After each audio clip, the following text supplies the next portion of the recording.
भगवान श्री कृष्ण का व्यक्तित्व बहुत ही रहस्यमयी है। उन्होंने गीता के रूप में संसार को जो ज्ञान दिया है उसमें धर्म, दर्शन और अध्यात्म की सभी धाराएं समाहित है। आओ जानते हैं उनकी माताओं के बारे में संक्षिप्त जानकारी। हिंदू धर्म ग्रंथों के अनुसार वसुदेव जी के कुल 18 विवाह हुए, जबकि कहीं कहीं इनकी 12 पत्नियां कही जाती हैं।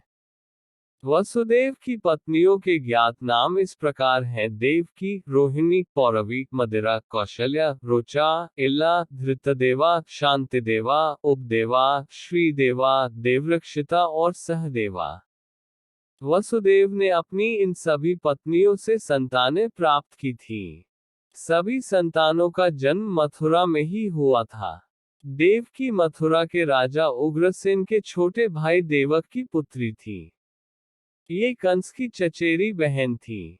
भगवान श्री कृष्ण का इनके 8वें गर्भ से जन्म हुआ था।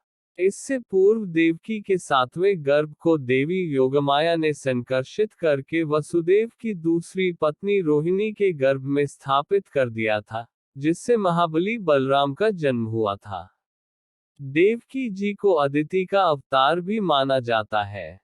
रोहिणी वसुदेव की अर्धांगिनी तथा बलराम की माता थी।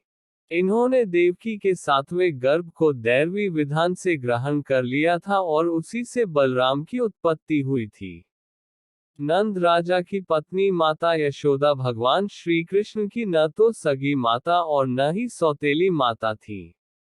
उन्होंने ही भगवान श्री कृष्ण का लालन पालन किया था, इसलिए वह सगी और सौतेली माता से भी बढ़कर थी। अन्य माताएं श्री कृष्ण के पिता वसुदेव की और भी पत्नियां थीं, जैसे पौरवी, भद्रा, मदिरा, रोचना और इला आदि। ये सभी भगवान श्री कृष्ण की सौतेली माताएं थीं। पौरवी वसुदेव की कई पत्नियों में से एक थी। यह बाहलिक की बहन थी। वसुदेव जी की इस पत्नी के गर्भ से 12 पुत्र हुए, जिनमें सुभद्र, भाद्रवाहु, दुर्मद, भाद्र तथा भूत आदि प्रधान थे। मदिरा का उल्लेख पौराणिक महाकाव्य महाभारत में हुआ है। महाभारत के अनुसार ये वसुदेव जी की पत्नी का नाम था। इनके गर्भ से वसुदेव जी के नंद, उपनंद, कृतक तथा शूर आदि पुत्र हुए थे। कौशल्या वसुदेव की कई पत्नियों में से एक थी। इनके एक ही पुत्र हुए, केशिन। अत्यंत सुंदर केशों के कारण इनका यह नाम पड़ा था। ये अपने शौर्य के लिए प्रसिद्ध हुए।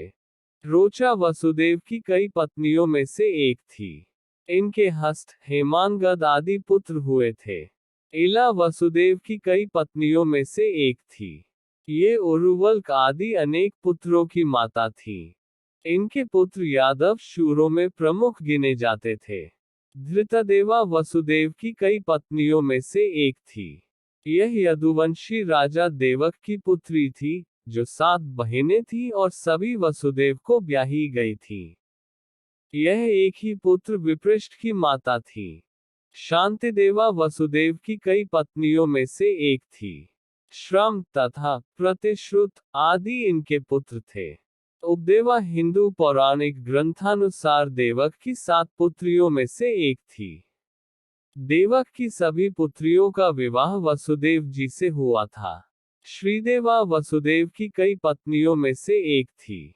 यह महाराज उग्रसेन की 7 पुत्रियों, जो सब की सब वसुदेव को ब्याही गई थीं, में से एक थी। इनके गर्भ से वसुदेव के वासु, हंस, सुवंश आदि 6 पुत्र हुए थे।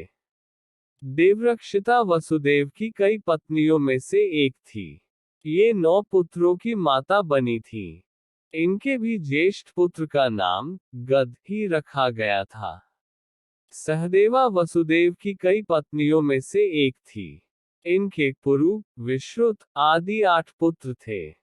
इनके 8 पुत्र इतने धर्मात्मा थे कि लोग उन्हें साक्षात धर्म का अवतार एवं अष्टवसुओं का अंश कहते थे। भगवान कृष्ण ने सांदीपनि मुनि की पत्नी सुमुखी देवी को माता का दर्जा दिया था। शास्त्रों में भी गुरु की पत्नी को मां का दर्जा दिया गया है।